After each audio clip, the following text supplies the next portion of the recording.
এতিয়া যিবিলাক আপোনালোকৰ থ্ৰুদি আমিতো ইমান দূৰৰ পাইছোঁ। ধেমাজি আমাৰ চিচি কলগড় বুলি কয়, একদম ভিতৰুৱা জেগা।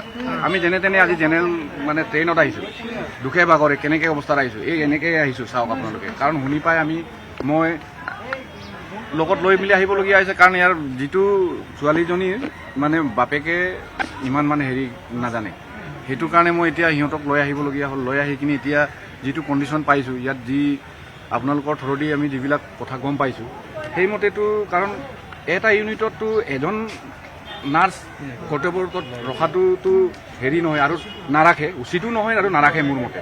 আছিলে কিন্তু এতিয়া অকল তাইকে মানে এতিয়া ধৰাটো আমি অলপ সন্দেহ হৈছে, কাৰণ কাকো আমি দুখ দিবলৈ নাযাওঁ, কিন্তু তাইকে অকল ধৰিবলগীয়া হৈছে।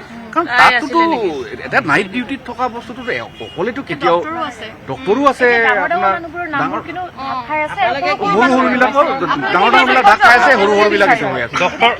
নহয়, আমি এতিয়া গোটেই প্ৰক্ৰিয়াটো সত্য অসত্যটোতো এনেও উদ্ভাৱন হ'বই। আৰু যিবিলাক তাই যদি হেৰিত গাফিলতি কৰিছে, এই ধৰক ডিউটিত গাফিলতি কৰিছে আৰু অন্যকেইটাও অকল তাই ইমান ইউনিটটো অকলে সি চম্ভালিব নোৱাৰে। আৰু মোৰ বিশ্বাস, মোৰ ইমান অভিজ্ঞতা নাথাকিলেও নিদিয়ে, এনেকুৱা থাকে তাৰ লগত আৰু আছিলে ডক্টৰ থাকিব, নাৰ্ছ থাকিব, অন্যান্য মানে বহুত থাকিব মুঠতে ৰাতিটোত আৰু 30-32টা। এতিয়া আপোনাৰ মনত এনেকুৱা ভাৱ হৈছে নেকি ডাঙৰ ডাঙৰ মানুহবোৰক বচাবলৈ গৈ সৰু সৰু মানুহবোৰক এনেকে মানে তেনেকেই লাগিছে বস্তুটো। এই যিটো আপোনালোকৰ থ্ৰুদি যিবিলাক আমি বাতৰিবিলাক পাইছোঁ, সেইমতেতো তাই দুখীয়া হোৱাৰ কাৰণে তাইকতো তাৰ মাক বাপেকে একো কৰিব নোৱাৰে, কোনো এনেকৈ হাত দীঘল মানুহ নহয়।